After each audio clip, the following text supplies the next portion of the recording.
ሰላም። ዛሬ በጣም አስገራሚ በሆኑ ማስታወሻዎች ላይ ተመርኩዘን ነው የምንወያየው። አዎ፣ አንድ አድማጫችን በላኩልን ሰነዶች ላይ የተመሰረተ ውይይት ነው የምናደርገው።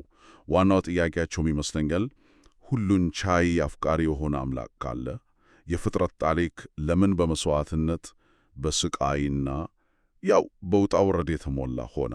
በጣም መሰረታዊ ጥያቄ ነው። የቀረቡልን ሰነዶች ደግሞ መልሱ ወራሹ በሚል አንድ ጽንሰ ሐሳብ ላይ ያጠነጥናል ይላሉ። እስኪ ይህንን ክር ይዘን እንሂድ። በጣም ጥሩ መነሻ ነው። እነዚህ ሰነዶች እኮ እውነት ለመናገር መሰረታዊ የሆኑ እምነቶች ይፈታተናሉ አይደል? አዎ፣ የሚያነሱት ዋና ሐሳብ ፍጥረት፣ ይሄ የምናየው ጊዜና ህዋ በራሱ ምንም አይነት ዋጋ አልነበረውም። ቆይ እዚህ ላይ ላቆምሽ። እሺ። የመጀመሪያው ማስታወሻ ላይ ያየሁትና በጣም ያስደነገተኝ ሐሳብ ይሄ ነው። የምንኖርበት ዩኒቨርስ የምናውቀው ነገር ሁሉ ሲፈጠር ምንም ዋጋ አልነበረውም ያለን ነው። ቃላቱ ከባድ ሊመስሉ ይችላሉ፣ ግን የክርክሩ ዋና መሰሶዬ ነው። በጣም ከባድ ነው። ዋጋ በፍጥረት ውስጥ በራሱ የመነጨ አይደለም፣ ነገር ግን በወራሹ ምክንያት የተሰጠው ነው ይላል። ምንጩ እንደሚለው ጊዜና ህዋ የተፈጠሩት ለውልድ ነው፣ በውልድ በኩል ነው። እሺ፣ ይህንን ግንኙነት እስኪ ትንሽ እናብራራው። ለአብ ወልድ ብቻ ውድ ነው፣ ለወልድም አብ ብቻ ውድ ነው ይላሉ ማስታወሻዎቹ። ልክ ነው። ፍጡራን እኛ በዚህ ስሌት ውስጥ የት ነው የምንገባው? እዚህ ላይ ነው እንግዲህ ነገሩ ይበልጥ ግልጽ የሚሆነው። ፍጡራን በራሳቸው ለእግዚአብሔር ቀጥተኛ ትርጉም አይሰጡም የሚል ሐሳብ ይነሳል። ማስታወሻዎች ውስጥ የቀረበው ምሳሌ በጣም ይረዳል።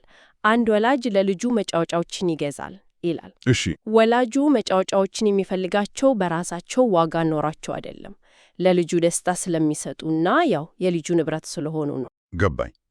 በቃ እኛ ፍጡራን እንደ መጫወቻዎች ነን ማለት ነው። በተወሰነ መልኩ የእኛ ዋጋ የሚመነጨው ለወራሹ ካለን አገልግሎትና የእሱ ንብረት ከመሆናችን ነው። ይሄ ከእግዚአብሔር ሁሉንም ያለ ምንም ቅድመ ሁኔታ ይወዳል ከሚለው ሐሳብ ጋር ትንሽ የሚጋጭ አይመስልሽም? ግጭት ከማለት ይልቅ የተለየ አተያይ ነው የሚያቀርበው። ፍቅሩ አለ፣ ነገር ግን የሚገለጽበት መንገድ በወራሹ በኩል ነው። እሺ፣ አብ ፍጡራን የሚወደው የወልድ ርስት ስለሚሆኑና ወልድም ደግሞ እነዚህን ፍጡራን ለመዋጀድ ደሙን ስለሚያፈስላቸው ነው። የፍጥረት ዋጋው የተከፈለው በወልድ ደም ነው። ስለዚህ ትርጉም የሌለሽ የነበረው ነገር በወራሹ መስዋዕትነት አማካኝነት እጅግ በጣም ውድ ሆነ። እሺ፣ ስለዚህ ይህንን ሐሳብ ከተከተልን ወራሹን የማይቀበሉ ወይም የማያከብሩ ፍጡራንስ የእነሱ ዕጣ ፈንታ ምንድን ነው? ምንጩ በዚህ ጉዳይ ላይ በጣም ቀጥተኛ ነው። ወልድን የማያከብሩ በአብ ዘንድ ምንም ዋጋ የላቸውም፣ መጨረሻቸውም በእሳት መጥፋት ነው ይላል። በጣም ጠንከር ያለ አባባል። አዎ፣ ይህንን ለማስረዳት ከሉቃስ ወንጌል የተወሰደውን የወይኑ ቦታ ምሳሌ ይጠቅሳል። የወይኑ ቦታ ባለቤት ያው አብ፣ ገበሬዎቹ ፍጡራን ፍሬ እንዲሰጡት አገልጋዮቹን ይልካል። እነሱ ግን ይደበደቡቸዋል። ልክ በመጨረሻ የምወደውን ልጅን እልካለሁ እሱን ሲያከብሩት ይሆናል። ግን አያከብሩት በፍጹም። ልጁ ወራሹ ሲመጣ ገበሬዎቹ የወራሽ ነው፣ ርስቱ የኛ እንዲሆን ነው እንግደለው ብለው ይማከራሉ። ይሄ በጣም ኃይለኛ ምሳሌ ነው። የፍጥረትን አመፀኝነትና የወራሹን ሚና ቁልጭ አድርጎ ያሳያል። ይሄ ደግሞ አንድ ጥልቅ ጥያቄ ያስነሳል። ምንድን ነው? እርሱ የሆኑት ፍጡራን ወራሹን ለመግደል የሚያሴሩ ከሆነ ወራሹ ርስቱን የሚረከበው እንዴት ነው? እዚህ ላይ ነው እንግዲህ የመስቀሉ ምስጢር የሚገባው ይመስለኛል። በትክክል ቀጣዩን ነጥብ እሱ ነው።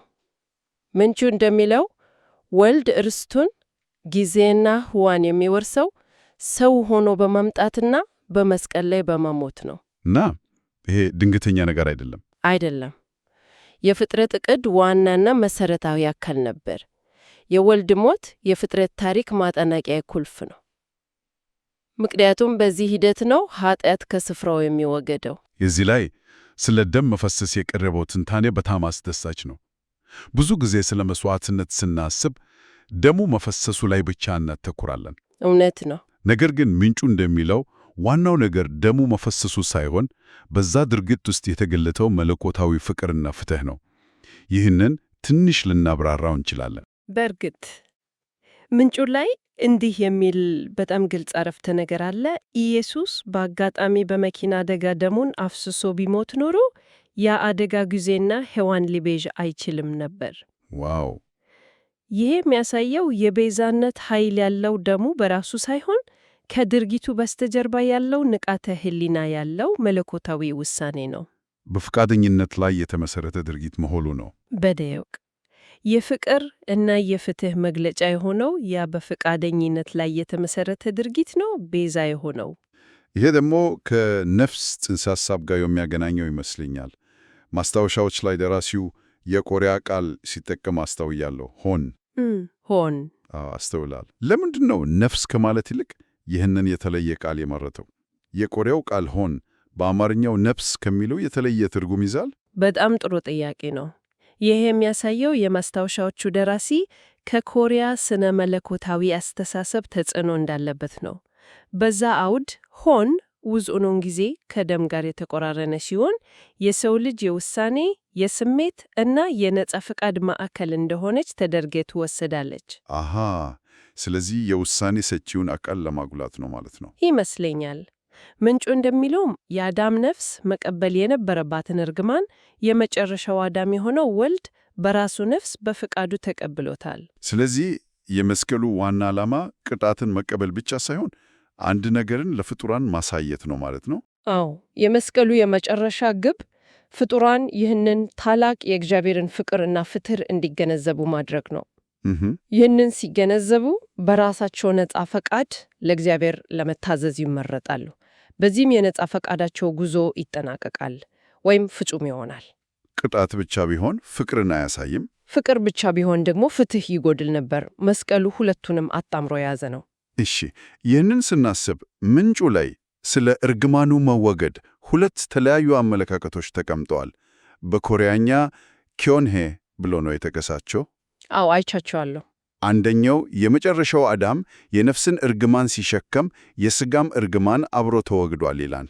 ሌላኛው ደግሞ የመስቀሉ ቤዛነት በዋናነት የነፍስን እርግማን ነው ያስወገደው፣ የሥጋ እርግማን ሙሉ በሙሉ የሚወገደው በትንሣኤ ጊዜ ነው ይላል። ምንጩ በሁለቱ መካከል አይወስንም አይደል? ልክ ነህ። ሁለቱንም እንደሚቻል አማራጭ ነው የሚያቀርበው። ይህ የሚያሳየው በእነዚህ ጥልቅ ጉዳዮች ላይ ፍጹም የሆነ አንድ መልስ ላይኖር እንደሚችል ነው። ሌላ አከራካሪ ነጥብ አለ። የቱ? ውሳኔ ሰጪው አካል ነፍስ ብቻ ናት ወይስ ነፍስና መንፈስ ናቸው የሚለው። ደራሲው እዚህ ላይ የግል አስተያየቱን ሲሰጥ እናያለን። እኔ ግን ነፍስ እንደሆነች አምናለሁ ይላል። አዎ፣ ይህም ያሳየው እነዚህ ትርጓሜዎች መሆናቸውና ለአንባቢውም የማሰብ ነጻነት እንደሚታው ነው። እውነት ነው። ይህ ደግሞ ስለ ነጻ ፈቃድ ወደምናነሳው ሐሳብ በቀጥታ ይመራናል። ማስታወሻዎቹ እንደሚሉት ፍጡራን ምርጫ አላቸው። ወይ ወልድን መታዘዝና መትረፍ ወይም አለመታዘዝና ወደ እሳት መጣል። ይህ ምርጫ የፍጥረት ታሪክ ማዕከል ነው። አዎ፣ ነገር ግን እዚህ ላይ አንድ በጣም ረቂቅ ነጥብ አለ። አንድ ፍጡር በራሱ ብቃትና ኃይል ብቻ እግዚአብሔርን ሊታዘዝ አይችልም ይላል ምንጩ። የእግዚአብሔር ጸጋ እርዳታ ያስፈልገዋል። እሺ። ነገር ግን ፍጡሩ ለመታዘዝ ፈቃደኛ ካልሆነ እግዚአብሔር ጸጋውን በግድ አይችንበትም። የነጻ ፈቃድን ክብር ይጠብቃል። ይህ እኮ ነው ሁሌም አእምሮን ወደሚያደናግር ጥያቄ የሚወስደው። የቱ ጥያቄ? እግዚአብሔር ሁሉን ነገር አስቀድሞ የሚያውቅ ከሆነ ማን እንደሚታዘዝና ማን እንደማይታዘዝ ያውቃል ማለት ነው። ታዲያ መጨረሻቸው ጥፋት እንደሚሆን ያውቅ አንዳንድ ፍጡራንን ለምን ፈጠራቸው? ይህንን ጥያቄ ሳያስቡ ማለፍ አይቻልም። በፍጹም። ይሄ በስነ መለኮት ውስጥ ካሉ ከባድ ጥያቄዎች አንዱ ነው። ምንጩ ይህንን ጥያቄ አንስቶ የሚሰጠው መልስ ግን ምናልባት ለአንዳንዶች ላይመች ይችላል። እሺ። በቀጥታ የሚለው ፍጡራን ይህንን ጥያቄ ፈጣሪን የመጠየቅ መብትም ሆነ አቅም የላቸውም ነው። ዝም ብሎ በሩን መዝጋት ነው። ያ ትንሽ አጥጋቢ መልስ አይመስልም። ከማዝጋት ይልቅ የአቅሙን ወሰን ማሳየት ይመስለኛል። እንዴት? ምንጩ ይህንን የሚለው ከፍጡር እይታ አንጻር የፈጣሪን ማለቂያ የሌለውን ጥበብ ለመረዳት መሞከር ያው ባለ 2 ገጽ ስዕል ባለ 3 ገጽ ዓለምን ለመረዳት እንደሚሞክር ነው የሚል አንድምታ አለው። የሎጂክ ስሌቱ አይሰራም። ስለዚህ ጥያቄው የተከለከለ ሳይሆን ከአቅማችን በላይ ስለሆነ የማይመለስ ነው እያልሽ ነው? በትክክል። የአጠያይ የተሻለ ይመስለኛል። እሺ። ሌላው ከዚህ ጋር ተያይዞ በማስታወሻዎቹ ላይ ያገኘሁት አስገራሚ ነጥብ የአንድን ፍጡር መጨረሻ አስቀድሞ በማየት ብቻ መወሰን እንደማይቻል መገለጹ ነው። አዎ፣ ይህ በጣም ወሳኝ ነው። የጳውሎስን እና የይሁዳን ምሳሌ ይጠቀማል። ጳውሎስ መጀመሪያ ላይ የቤተ ክርስቲያን ጨካኝ አሳዳጅ ነበር፣ ግን መጨረሻው ሐዋርያ መሆን ነው። ልክ።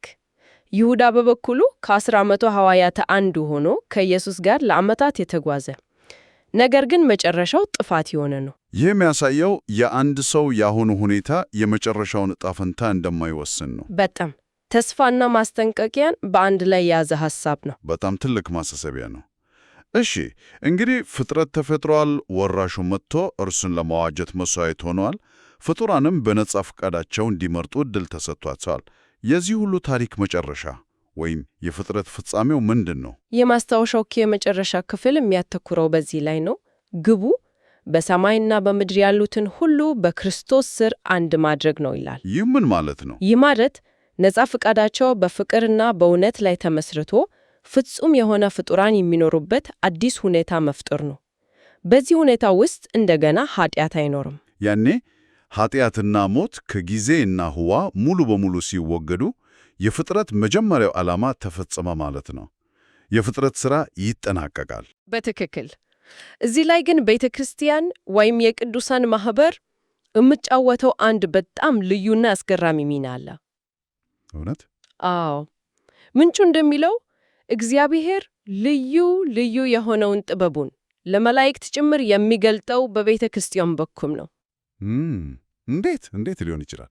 የሰው ልጆች ለመላእክት እንዴት ነው የእግዚአብሔርን ጥበብ የሚገልጡት? ቅዱሳን የእግዚአብሔርን ትእዛዛት በመጠበቅ በፈተና ውስጥ አልፎ ኃጢአትና ሞትን ድል ሲያደርጉ፣ በመጨረሻም በትንሣኤ ሲከብሩ የመለኮታዊውን ትእዛዝ እውነተኛነትና ፍትሐዊነት በተግባር ያረጋግጣሉ። ይህንን ሂደት የሚመለከቱ መላእክት መጀመሪያ ላይ በእግዚአብሔር ፍቅርና ፍትሕ ላይ የነበራቸው ጥርጣሬ፣ ለምሳሌ ሉሲፈርን እንዳመፀው ሙሉ በሙሉ ይወገዳል። የሰውን ልጅ ድል ሲያዩ የመላእክትም ነጻ ፈቃድ በፍጽምና ይጸናል። ስለዚህ የሰው ልጆች የቤዛነት ድራማ ለመላእክት ዓለምም ጭምር ምስክርነትና ማስተማሪያ ነው ማለት ነው። ይሄ በጣም ጥልቅ ሐሳብ ነው። አዎ፣ ለዚህም ነው ወልድ የቤተ ክርስቲያን ራስ፣ ቤተ ክርስቲያን ደግሞ አካሉ እንደሆነች የሚነገረው። የሰውነት ክፍል ድል የራስም ድል ነው። እሺ እንግዲህ የዛሬውን ውይይት ስናጠቃልለው በመጀመሪያ ያነሳነውን ጥያቄ ለመመለስ የሞከርን ይመስለኛል። የፍጥረት ታሪክ ለምን በመስዋዕትነት የተሞላ ሆነ? እናም መልሱ ፍጥረት ዋጋ ያገኘው በወራሹ መስዋዕትነት ስለሆነ ነው።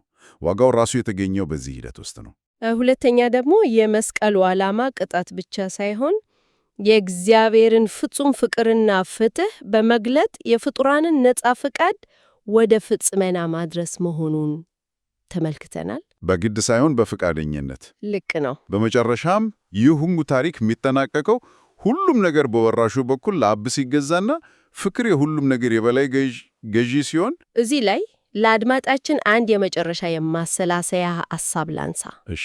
ምንጩ ላይ ወልድ የፍጥረት ሁሉ በኩር ተብሎ ተጠርቷል። የግሪክ ቃሉ ፕሮቶቶኮስ ነው። ደራሲው ይህ ቃል በጊዜ ቀድሞ የተፈጠረ ማለት እንዳልሆነ በግልጽ ያስቀምጣል። ታዲያ ትርጉሙ ምንድን ነው? ትርጉሙ ለሁሉም ፍጡራን እንደ ቀዳሚ ምሳሌ፣ እንደ ዋና ቅጂ ወይም እንደ አርኬታይፕ የሆነ ማለት ነው። እዚህም ላይ ሌላ የኮሪያ ቃል ይጠቀማል፣ ወንሂዮንግ። ወንሂዮንግ? አዎ። ትርጉሙም ኦሪጂናል ፎርም ወይም ጦንቤብ ማለት ነው። ወልድ የሁሉም ነገር መለኪያና ምሳሌ ነው። በጣም አስደናቂ ማብራሪያ ነው። አዎ። ታዲያ ይህንን ሐሳብ ይዘን ስናስብ አንድ ጥያቄ ይፈጠራል። የፍጥረት ሁሉ ዓላማና የመጨረሻው ቅርጽ በዚህ ቀዳሚ ምሳሌ ወይም ወንሂዮንግ ውስጥ የተካተተ ከሆነ የእኛ ግል ጉዞ ከዚህ ታላቅ ታሪክ ጋር እንዴት ሊስማማ ይችላል? የእኛ ግል ታሪክ ከነስህተቱና ድሉ የዚህ ታላቅ የፍጥረት ድራማ አካል የሚሆነው እንዴት ነው? ይህ ለእያንዳንዳችን ትልቅ ማሰላሰያ የሚሆን ነጥብ ይመስለኛል።